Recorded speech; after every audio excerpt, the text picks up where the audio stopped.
আসসালামু আলাইকুম ভাইজানরা, কেমন আছেন? আশা করি ভালো আছেন। আমরা রাত 9টায় কিরাকাটায় পৌঁছাইছি। এই যে দেখেন ভাঙ্গাচোরা একটা চা দোকান।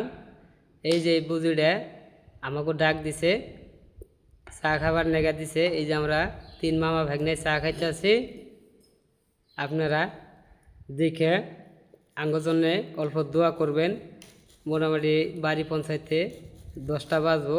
এই যে দেখেন দোকানের অবস্থা নাই, আমাকে দেশের মতনই খুব একটা ভালো লাগে আর কি।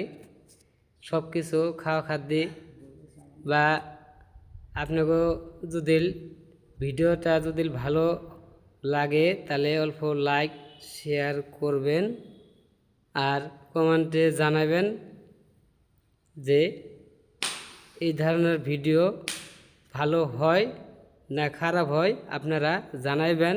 তাহলে পরবর্তী আমি আখো ভালো দেওয়ার চেষ্টা করব। আপনাদের কাছে আন্তরিক ভালোবাসা। আপনারা ভিডিও আমার দেখেন, আপনাকে তাও দেখি আমি। ধন্যবাদ।